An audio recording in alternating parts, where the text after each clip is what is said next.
categorically believe that we should not be pricing the new system in the fiat system. And anything that does that on top of you're reinforcing I'm trading Bitcoin for a piece of paper to price the world. Yeah, so anything that's doing that is reinforcing a centralization of a function against a kind of US dollar-backed system, which would centralize Bitcoin in time.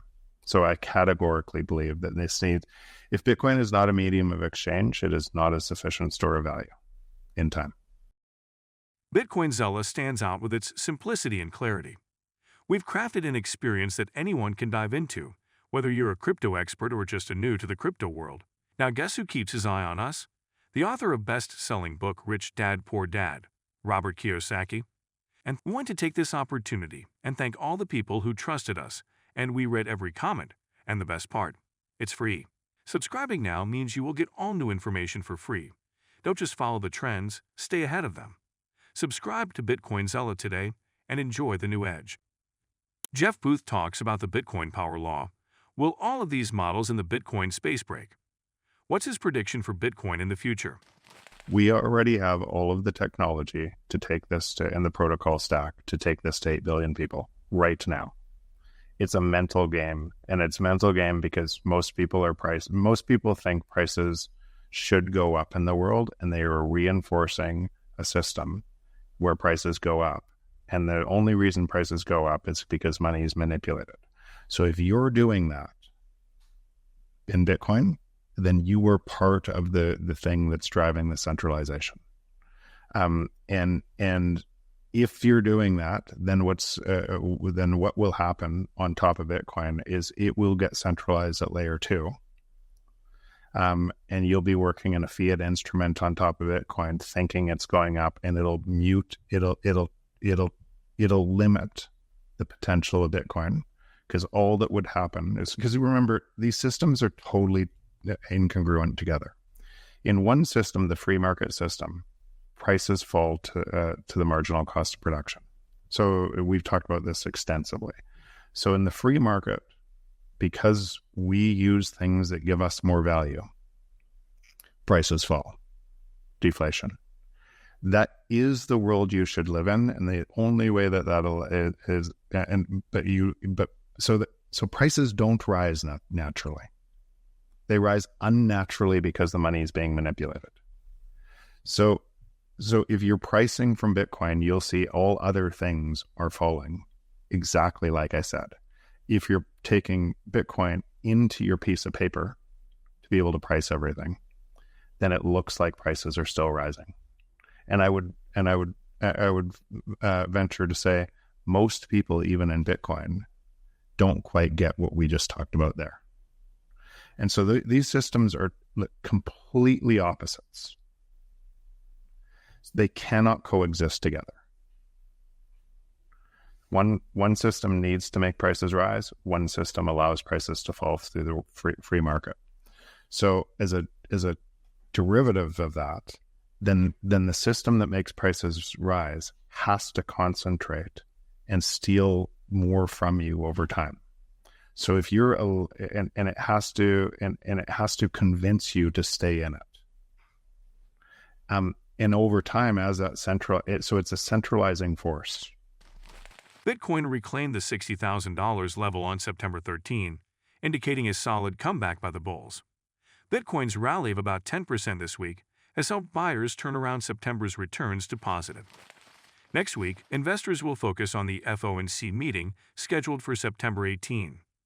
CME Group's FedWatch tool shows a 50% probability of a 50 basis point rate cut. However, if the Federal Reserve delivers a 25 basis point rate cut, the cryptocurrency markets may witness a knee-jerk reaction to the downside. Bitcoin's short-term uncertain price action has not deterred the long-term bulls from buying. Business intelligence and software company MicroStrategy announced that it had acquired 18,300 Bitcoin between August 6 and September 12 at an average price of $60,408 per Bitcoin, including expenses and fees. That increases the firm's holdings to 244,800 Bitcoin, purchased at an average price of $38,500 $585. Could Bitcoin maintain above $60,000, attracting further buying? Positive perspectives on BTC price potential currently revolve around macroeconomic trend changes. A key example is due on September 18 in the form of a presumed interest rate cut by the United States Federal Reserve. The size of this is a topic of debate, but markets have long ascribed 100% odds of officials lowering the highest rates in nearly a quarter century. In its latest circular to Telegram channel subscribers, trading firm QCP Capital suggests in preparing for complementary scenarios for risk assets and crypto going forward. Despite some short-term uncertainty and potential drawdowns, we still favor locking in yields ahead of the rates cut and positioning for bullish scenarios, it summarized. Right.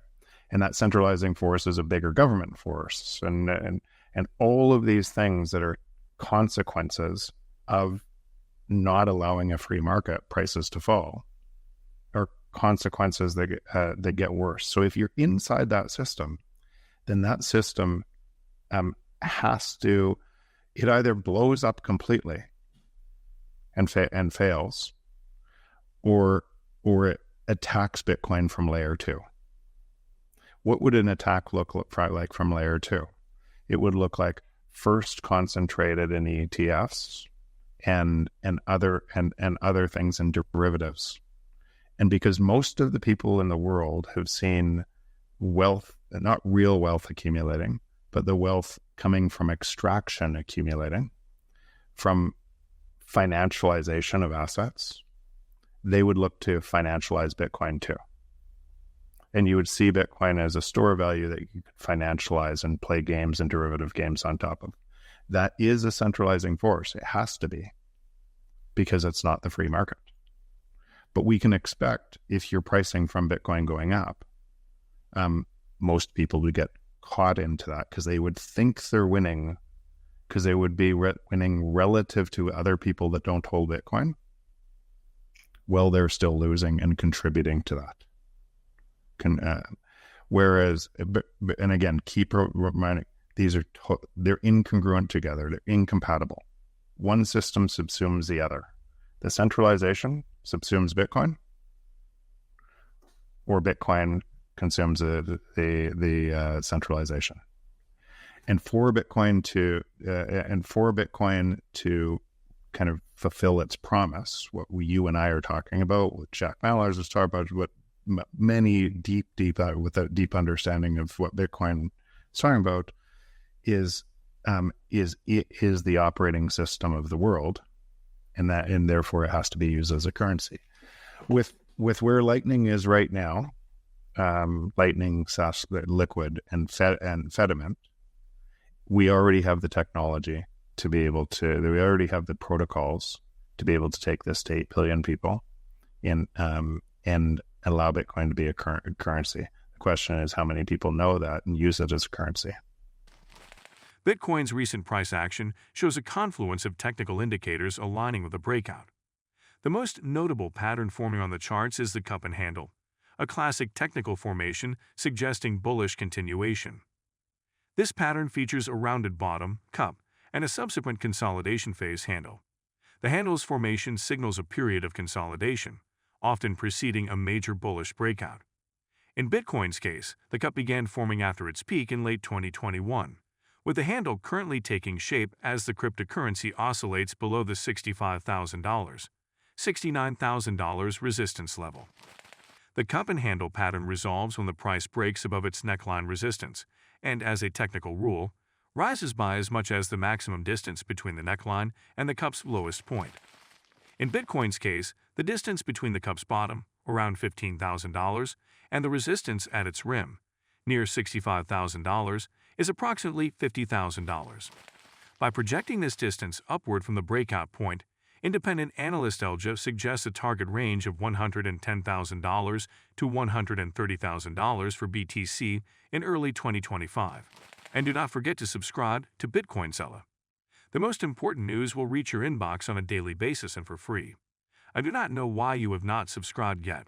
If you like the video, give it a thumbs up and subscribe for more daily updates. Remember, knowledge is power, and we're here to empower you on your financial journey. Until next time, happy investing.